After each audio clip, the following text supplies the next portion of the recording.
Hello, America. How's it going? Welcome to a special edition of Getting the F After It. All right. So we are here today. It is October 11th, 2025. I mean, hopefully the year is relevant as I keep making these videos. But anyways, we're about 6 weeks into barber school, and in the last video I discussed, getting after 300 haircuts as a challenge. And I believe that's very important in the sense of just being proficient in your craft. School offers so much in learning this business. However, I'm in a position where I will need to know everything I can by the time I graduate, So we have a special opportunity today to come here to Miss San Antonio's salon right here. It's right here in Alamo Heights. And we got about 3 haircuts. My first haircut that I had canceled on me. Shout out Matt. I'm very hurt by you, but thank you for donating nonetheless. But I digress. I love you, Palone. But anyway, so we're gonna have 3 haircuts set for today. All of them fades, and a big variety of demographic. One, we have a kid. The other, we have an older adult in his mid-40s, and the other one is my age. So really a big window of different types of hairs. All of them want fades. So that's freaking awesome, because that's gonna hit the goal of getting a lot of these fades, because like I was saying in the prior video, that the school, we get a lot of senior citizens there. It's great that we have the instructor, but a lot of the haircuts I feel won't be as relevant once I graduate versus the practice of cutting hair itself. Two different things. So I'm just very happy. Thank you, Shannon, for allowing me to come over here and just do our thing. We've been very transparent about me being a student, and even more transparent that this is going to be completely free. The road to 300 haircuts, man. I need all your help, so hit me up for a haircut. Hopefully we'll do more pop-ups like this, whether it's here, somewhere else, or anywhere. Really, I'll go right in the front of the Alamo and take my clippers and cut hair. But we're gonna get those 300 cuts. I appreciate everyone that either opens a door or gets under my clippers and lets me do my thing. But I only look to make great. My only goal is to make great haircuts, so I could have a great portfolio. So when I'm graduating, I ain't no deer in the headlights. So yeah. And tomorrow we got another pop-up. So this vlog is gonna basically cover both of these pop-ups. We'll be back. I'll see you in a little bit.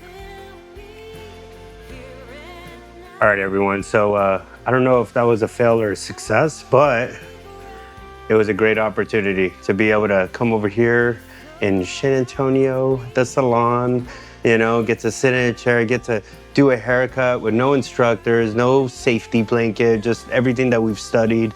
And I feel like I failed and won at the same time. It's kind of weird, but if you're gonna be a barber, you're gonna have to cut hair, and you might as well just start cutting hair, right? So I was really nervous going into today, but we're gonna see how tomorrow goes with all those college kids and their current haircut requests that I don't know if I'm prepared for, but we'll see how that goes. And if we mess up, it's fine. It's fine. It'll grow back, kind of thing. And then we'll learn from our mistakes. At least we get to attempt it. That's the main part, attempting. So we'll see how tomorrow goes. Well, what's going on, America? Me and Kilo here want to have a transparent conversation about depression. So if you're seeing this, I didn't go to that second pop-up. And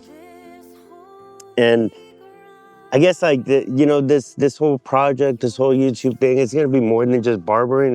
It's literally like one documentation of one's, kind of like journey in this exact place and time. And I'm honestly old enough where it's not that hard for me to be transparent about things. But this is something, I guess a disease or whatever, I don't even like calling it that I've dealt with. I was diagnosed with it in like 2017. This is obviously not going to be a video where it's going to fully describe every single aspect of it. But I think it's a good entryway to for me to start opening up about it. And as we progress through this project, days like Sunday, which was supposed to be my second pop-up, will happen, and going into that, Saturday was great, shout out Shannon.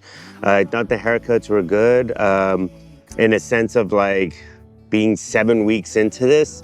There was a few mess ups, but we were able to like navigate those situations, which there was a big positive note on that in that aspect, right?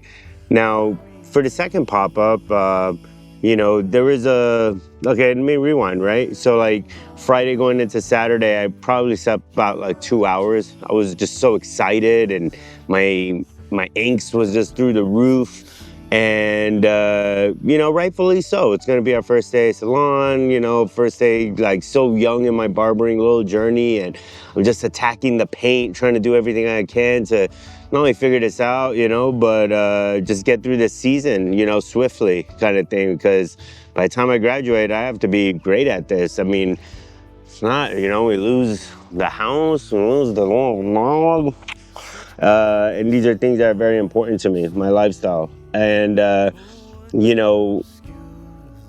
going into Saturday, executed those haircuts. And when I got home, I went to sleep like around 10, and I woke up at 2 p.m. on Sunday. Now, I typically get like 4 to 6 hours of sleep, just running and gunning kind of thing. But then, like, my body shuts down, right? And yeah, it could be like shut down in a sense of exhaustion. That's very true. But there's an aspect of it where, then comes around Monday, and I didn't want to get out of bed. I didn't want to do anything. I was really hard on myself in that sense, and I shouldn't have been, but that's a big aspect of this. I usually tell people when it comes to depression, like, I mean, obviously within closed doors and people that deal with it, it's not something that ever goes away. It's something like, even on good days, like, there's, you're not feeling it, but it could come and creep you. Like, I mean, Saturday was a day to celebrate, in that sense. And, I find myself not, in the complete opposite kind of thing. And as I've gotten older, I've been able to identify it a lot better. Man, when I was younger, like, and I was navigating some storms, it would take a lot longer to like get through it. I mean, sometimes down the road, I guess I'll talk about it, but there was a moment in my life where I was like bedridden almost, where I couldn't, not that there was anything physically wrong with me, but, I just was just so sad, as pathetic as that sounds, but it was true. And I couldn't get out of bed, couldn't do anything. It was very debilitating, kind of syndrome in that sense. And, as I got older, I've gone to a psychiatrist, therapy, done the whole thing, that whole identification part of, hey, identifying it internally of like, hey, this is what's going on. You're going to get better kind of thing. Kind of break down why I felt so bad or was so hard on myself. But, that became a lot easier. So, Tuesday comes about and we're right back on the horse, where things like this, like, and I know none of this really makes sense as to like why I was so sad from Saturday, but it's just true. I don't know if you hear that, but that's Bella.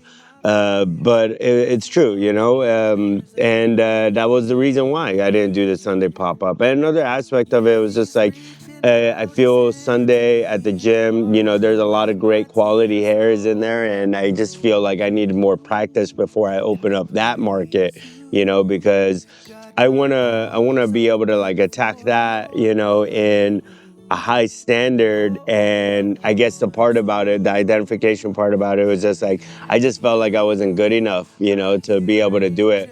I didn't even want to mess up, in that sense. And I gotta tell myself I'm still just 6-7 weeks into this, and it's gonna happen. I mean, it happened this week in school, but I digress.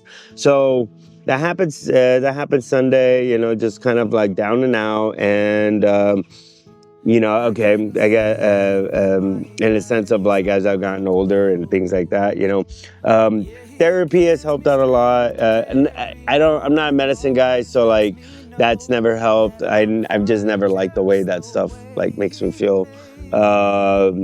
And church, Jesus, I think when all else has failed, my faith, my relationship with God has helped me through the most difficult storms, even Sunday itself.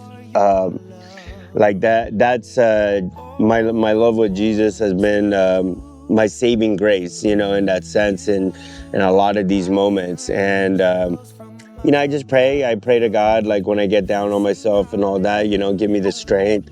What's up, princess? We're gonna go for a walk in a little bit, dude, I promise. I'm almost done here. Can we just get through this? Yeah, so church has been number one, man. Just finding grace in God, and it has receiving God's grace, has just been such a blessing, because there's been a lot of times where, I wasn't supposed to make it through things, and I prayed and prayed, and, we were able to navigate those storms. And there's been times where I've just been wanting to be depressed and in bed, and, I prayed God to give me the strength to get me through those days, to say the right things, to be in the right places, and He did. And it's always been never a penny more than what I need or a penny less, It's always been perfectly prescribed, and it's been God that's gotten me through depression as I've gotten older, literally. But is it because there's another dog? But yeah, I mean, where I really want to, use this platform and this channel, like I said in the beginning of the first video, like it's not going to be necessarily a vlog of barbering just itself, or great fades or anything like that. This is a documentation of my life in this exact moment and this season, and it's going to come with these things. And I'd rather be transparent. Like I don't want to say something in one video and then it not correlate as we get down the story, but there's some things that we're dealing with, and I want to be strong enough to document it as we get through this process. So this week was a great week, so enjoy. We got some good haircuts, 300 cut challenge, very much so alive, and God bless. Hello, YouTube. It is Friday, October 17th, and it is career day here at Premier High School. You know what's wild is telling a 17-year-old what they're going to do, or asking them what they're going to do for the rest of their life. Like, I didn't know what I wanted to do at 17. Shit.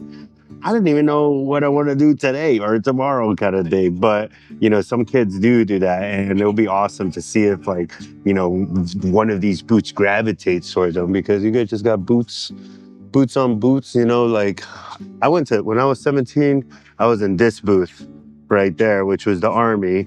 Right after high school, we went off to the Army, and it served us well, no pun intended. And then after that, California, and chased the camera for another like 12 years. And basically the camera led us to barbering, which I'm really passionate about. And I think I said it in the first video of what I liked about it. So, I'll kind of like play that back and get back to the school and add all the stuff that I missed out on or left out on that video. But basically, this is my spiel. You know what's crazy about like telling someone that's 17 they're supposed to figure out what they're gonna do for the rest of their life? Isn't that just so crazy? I feel like a lot of these kids are just set up to fail. I mean, at least when I was 17, I didn't know what I wanted to do. I just like went off to the military, and then from there, I learned a lot of things that really just set me up for the future. And it was very powerful in that sense. So, talking to these kids, it doesn't matter where they go. Just matters what they do, like their work ethic matters way more than trying to figure things out right away. My work ethic has taken me to so many different places and so many different opportunities. I guess it kind of worked out. I'll see you guys next week.